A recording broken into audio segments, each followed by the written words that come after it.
Isang masiglang araw sa iyo, lalo na sa lahat ng ating mga estudyante dyan sa Romblon State University na sumasabak ngayon sa Mathematics in the Modern World. Handa ka na bang himain natin ang isa sa mga alam mo yon, pundasyon talaga ng math? Okay, ang pag-uusapan natin ngayon, sets at subsets. Meron tayong guide, itong Understanding Sets and Subsets, a Beginner's Guide. Ang mission natin, gawin nating sobrang linaw nito para sa'yo, madaling intindihin, madaling i-apply sa pag-aaral mo. Game? Game! Tama yan. Kasi ang pag-intindi talaga sa sets at subsets, parang paggawa ng matibay na pundasyon eh. Kung wala nito, mahihirapan ka sa mga susunod. Ito yung magiging susi mo para mas madaling magets yung functions, relations, pati probability. Kaya sobrang crucial nito. Sige. Pisanan natin tong adventure sa mundo ng sets. Let's unpack this. Simulan natin sa pinakasimple. Ano nga ba talaga ang set? Okay, based dito sa guide, ang set daw, collection lang siya ng mga bagay. Pero may dalawang importanteng katangian. Dapat distinct o magkakaiba at well-defined. Oo, distinct. Kasi hindi pwedeng may umuulit sa loob. Halimbawa, 1, 2, 2. Hindi yan set sa technical sense. Dapat 1, 2 lang. Tama. Tapos well-defined, ibig sabihin, malinaw dapat kung sino ang pwedeng pumasok sa grupo at sino ang hindi. Walang pwede na or baka. Malinaw ang kriteria. At yung mga bagay sa loob, tinatawag silang elements or members. Halimbawa, yung fruit bowl example. Set F equals apple, orange, banana, pear. Distinct sila, di ba? At well-defined. Alam natin na prutas sila nakasama sa set na to. Sila yung elements. At napansin mo rin, di ba? Malaking letra usually ang pangalan ng set, like F.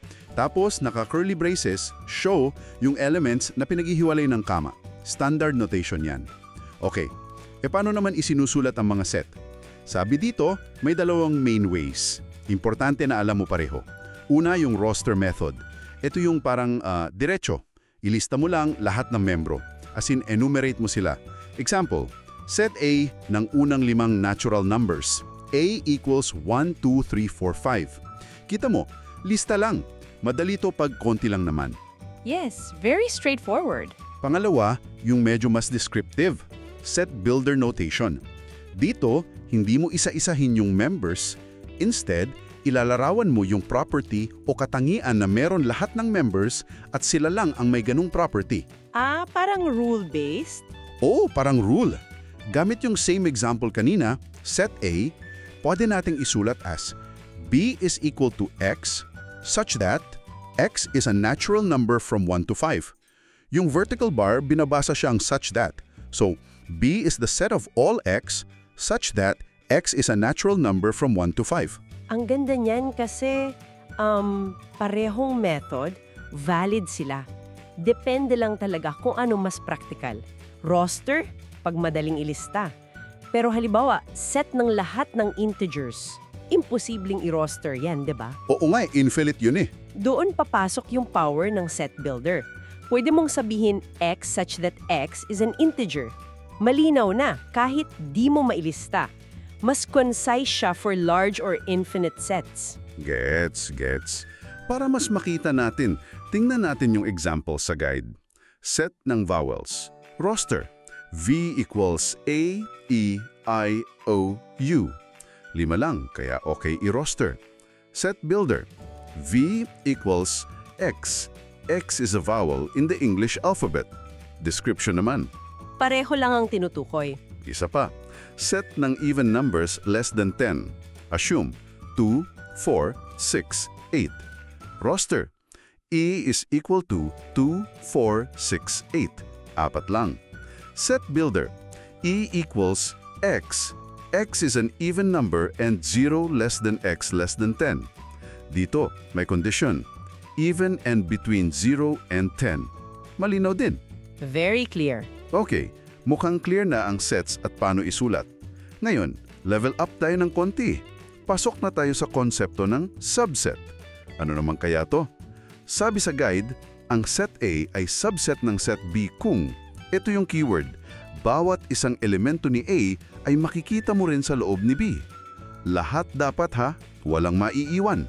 Emphasize natin bawat isa, all-inclusive. Ang simbolo nito ay subset, parang C na may guhit sa ilalim. So, A subset of B means A is a subset of B. Example, let's say B is equal to 1, 2, 3, 4, 5. Tapos A is equal to 1, 2. Check natin, si 1 ba na nasa A ay nasa B? Oo. Si 2 ba na nasa A ay nasa B? Oo rin. Since lahat ng taga-A nandun sa B. Then A is a subset of B. A subset of B. Check. Tama. Ginamit din yung analogy ng nested boxes. Si B yung malaking kahon ng tools. Si A yung maliit na kahon ng screwdrivers na nasa loob ni B. So, screwdrivers, subset of tools. Makes sense, di ba? Very intuitive analogy. At yung nga, ang crucial dyan, i-check mo lahat ng elements ni A. Kahit isa lang ang wala kay B, bagsak na. Hindi na siya subset. Strict ang definition. At oo nga pala, yung technical point. Bawat set daw ay subset ng sarili niya. So, A subset of A. Laging totoo yan. Kasi syempre lahat ng elemento ni A nasa A din. Logical lang naman. Now, may related concept pa. Proper subset. Halos pareho, pero may dagdag na kondisyon. Ito yung mas specific. Oo. Ang A ay proper subset ng B kung una, subset siya. A subset or equal to B. Pangalawa, hindi sila equal. A hindi equal to B. Dapat may kahit isang elemento man lang si B na wala kay A. Kailangang strictly smaller si A, kumbaga. Exactly. Ang simbolo naman nito ay sisu. Wala nang guhit sa ilalim. So A sisu B means A is a proper subset of B. Gamit ulit yung A equals 1, 2 at B equals 1, 2, 3, 4, 5. Kanina A subset or equal to B tayo. Ngayon, A subset B din ba? Tingnan natin. Subset ba? Oo. Equal ba sila? Hindi. May 3, 4, 5 si B na wala kay A. So, yes, A subset B din. Pasok siya as proper subset. yun yung pinagkaiba. Ang set, laging subset ng sarili niya, subset. Pero never proper subset ng sarili niya, subset. Ang proper subset talagang contained within pero hindi identical. Malinaw. Para mas tumatak, practice tayo sa examples ng guide. Is A is subset of B. Si 1 na sa B, yes.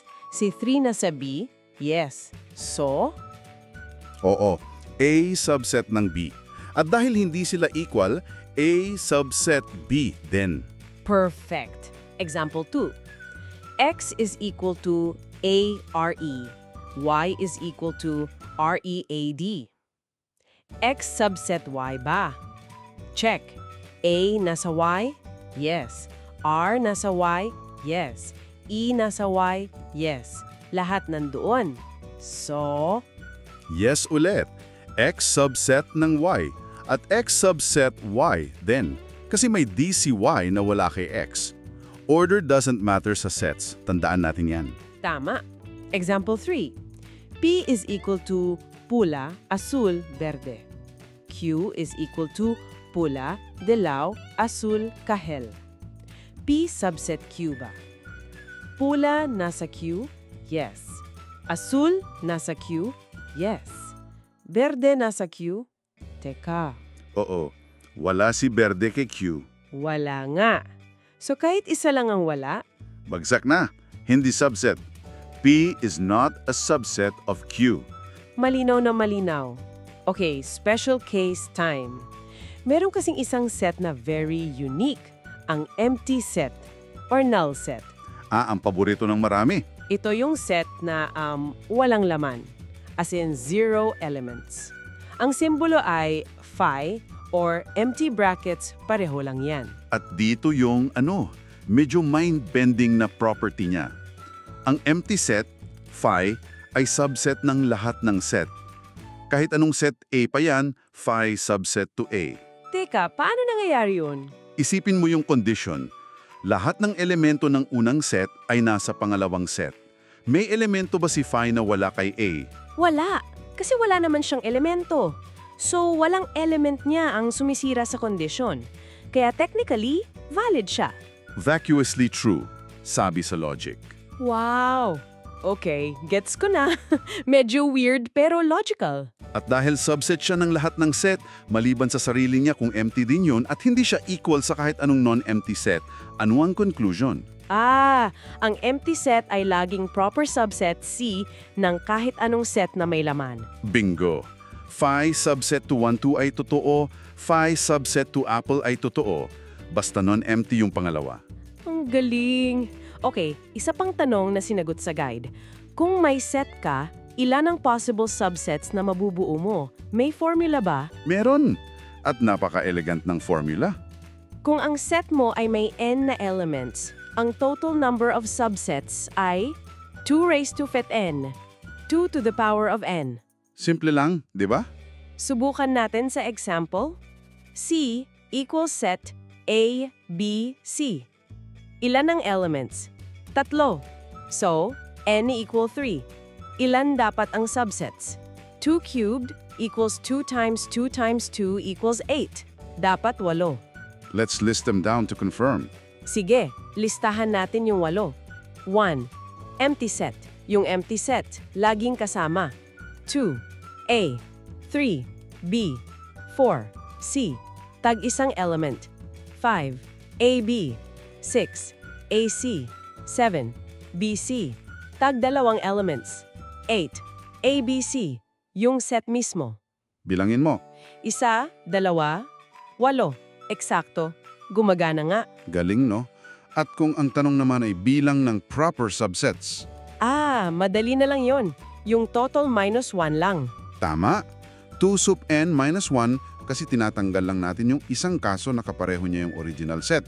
Sa example natin, 2 cubed minus 1 equals 8 minus 1 equals 7 proper subsets. Ayun, ang linaw na ngayon. So, grabe, ang dami nating na-hover mula sa definition ng set, roster versus set builder, tapos subsets, proper subsets, yung special na empty set, at pati pagbilang ng subsets. Oo, pero ang importante talaga, hindi lang yung definitions, kundi yung purpose at power ng mga konseptong to. Bakit ba natin to pinag-aaralan? Una, pag-oorganisa. Sets help us categorize things precisely. Klaro ang groupings. Pangalawa, relasyon. Subsets show us hierarchy. Paano nagre-relate ang mga grupo? Sino ang nasa loob ng sino? Pangatlo, flexibility sa notation. Roster at set builder may kanya-kanyang gamit. At pangkapat at pinakaimportante, pundasyon. Ito talaga yung building blocks ng higher math. Functions, relations, logic, probability, computer science algorithms, lahat yan heavily reliant sa set theory. It builds logical thinking. So, hindi lang ito basta topic sa MMW. Ito talaga yung language ng modern mathematics in many ways. Precisely. Master this and you'll find the next topics much easier to grasp. At dito na po nagtatapos ang ating masusing paghimay sa sets at subsets. Sana para sa iyo, lalo na sa mga estudyante ng Romblon State University, naging mas klaro at mas madaling sundan ang mga ideyang ito. Sana makatulong to sa inyo. At bilang final challenge para sa iyo, isipin mo ang universal set as lahat ng estudyante sa RSU. Paano mo magagamit ang sets at subsets para ilarawan ang iba't ibang grupo? Halimbawa, set ng mga taga-College of Engineering, set ng mga miyembro ng MORE organization, set ng mga first year. Anong mga subset relationships ang makikita mo? May proper subsets ba? Interesting yan i-apply sa real context ninyo. Magandang palaisipan nga yan para ma-practice talaga. Muli, sana marami kang natutunan ngayon at para tuloy-tuloy ang learning at suporta mo sa mga ganitong paliwanag na layunin tulungan kang magtagumpay sa mathematics in the modern world, please support our class YouTube channel. Search niyo lang po sa YouTube, No Problem, Only Solution. Yun po, No Problem, Only Solution. Pag nakita niyo na, pakipindot naman ng like button sa videos at syempre mag-subscribe na rin kayo. Malaking bagay po yan para makagawa pa kami ng maraming content na makakatulong sa inyo. Promise. Hanggang sa susunod nating paghimay ng kaalaman, maraming salamat sa pakikinig. Paalam.